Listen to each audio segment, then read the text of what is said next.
Selamat pagi Bapak-Bapak dan Ibu-Ibu. Perkenalkan, saya Dr. Pita dari Puskesmas Ganting G. Gimana hari ini kabarnya? Sehat semua? Sehat. Alhamdulillah. Semoga kita semua selalu diberi kesehatan G. Amin.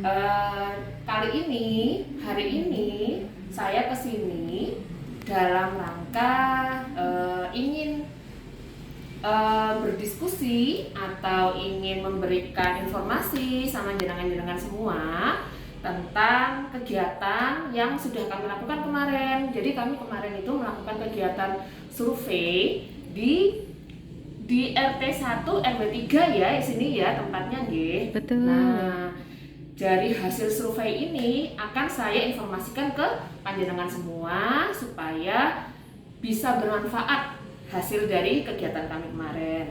Jadi ternyata menurut survei kami di RT 1 RW 3 ini kami kemarin mendatangi ada 30 rumah nggih. Nah, dari 30 rumah itu ternyata 10 rumah itu terdapat perokok di dalamnya.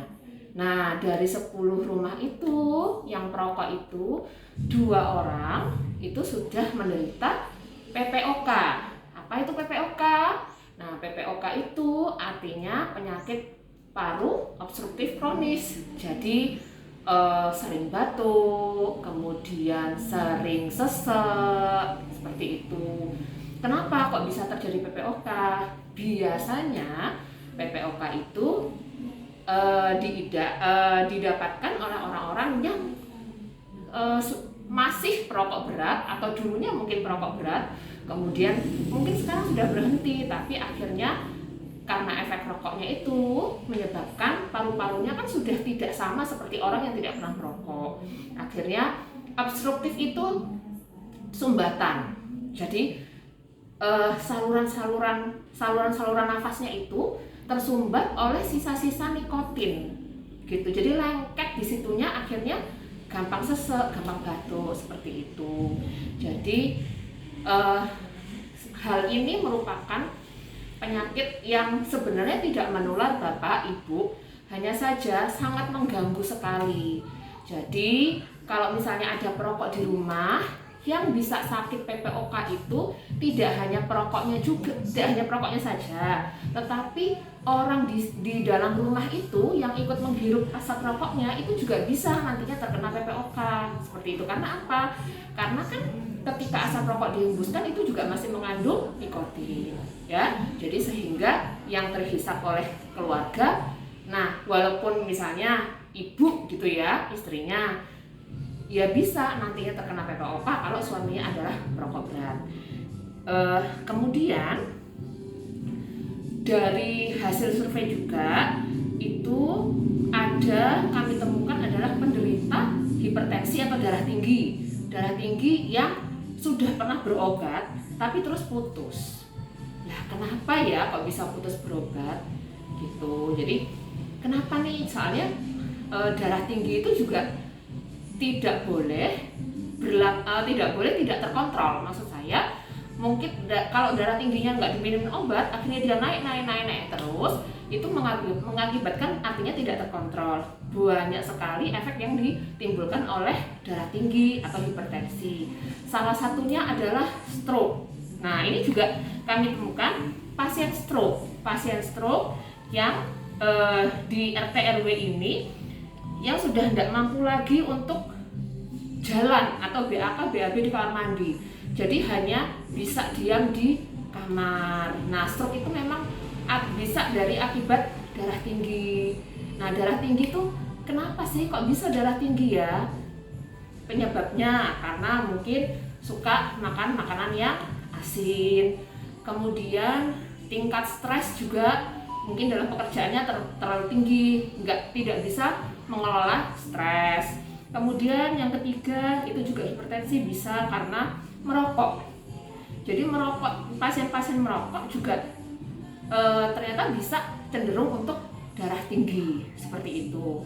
Jadi sedangkan penyebab stroke yang lain itu juga bisa karena makanan yang tinggi kolesterol, sehingga di dalam darahnya itu kolesterolnya tinggi. Nah, kalau kolesterolnya tinggi menyumbat pembuluh darah di otak, akhirnya juga bisa terjadi stroke seperti itu. Jadi tindak lanjutnya, pencegahannya harus kontrol makanannya dengan diet gizi seimbang.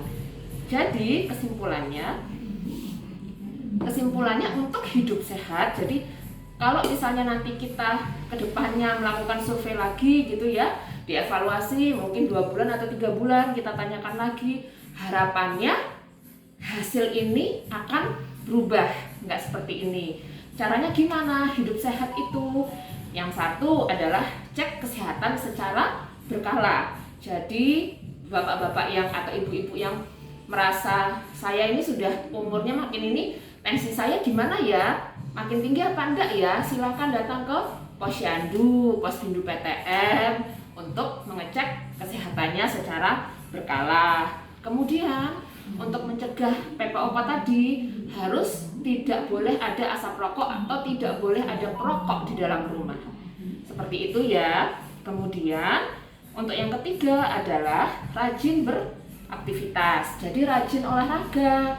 Kalau misalnya olahraga yang bagus itu minimal 3 sampai 5 kali dalam 1 minggu. Kemudian adalah lagi diet seimbang gitu.